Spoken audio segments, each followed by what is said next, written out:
הפסל הזה, כשהוא יצא מן התנור, הוא יצא עם בטן תפוחה. זה היה ההיריון.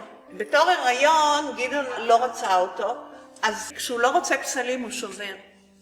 הוא שובר אותם, מרסק אותם, ומשתמש בזכוכית מחדש. אחרי שהוא התחיל לרסק, כי כאן היה שטח הדק, הוא ריסק, הוא אמר, אני לא חייב לוותר עליו, אני יכול להפוך אותו ללידה. אז לפסל הזה קוראים הריון ולידה. יש לנו פה מיצג, זה פסל. גדעון קורא לו בצל הנבראה.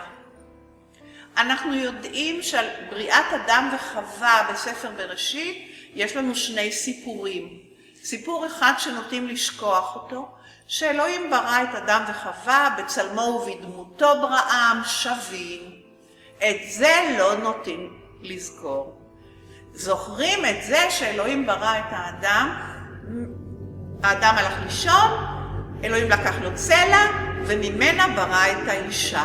כלומר, האישה היא חלק מהגבר. לקח לנו אלפי שנים להשתחרר מזה.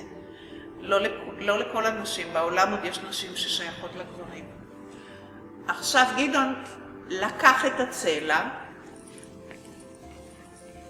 אתם רואים? הוא לקח את הצלע, והוא לא משתמש בה לצורך בריאת האישה או בריאת האדם, אלא לתולדות חיי האדם. זה התינוק שרק נולד. והתינוק גדל וגדל וגדל וגדל. וכשאנחנו מדברים על ילדים, אנחנו צריכים לזכור שילדים רואים בראי את מה שאנחנו אומרים להם. אם אנחנו אומרים לילד שהוא טיפש, הוא רואה בראי ילד טיפש. אם אמרנו לו שהוא יפה, הוא רואה ילד יפה. אז אני תמיד אומרת לאנשים, אל תגידו דברים רעים לילדים, תגידו להם שהוא עשה מעשה רע. תגידו לו שהוא יכול להשתנות. אתם רוצים להגיד לו דברים טובים? חופשי, כמה שאתם רוצים. מתי הילד מתחיל לראות את עצמו? בגיל ההתבגרות. בגיל ההתבגרות מתחילים לחול שינויים בגוף שלנו, והילד גם משתחרר מהתלות בהורים, ואז הוא מתחיל לראות את עצמו. ולא תמיד מה שהוא רואה מוצא חן בעיניו.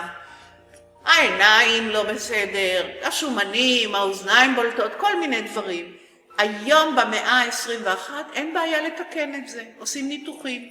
אז הנה יש לנו פה מתיחות, תסתכלו, יש לנו מתיחות, עושים ניתוחים. אבל זה לא כל כך עוזר, כי אנחנו מתבגרים, והקמטים מתרבים, ואנחנו מזדקנים, ואנחנו מתים.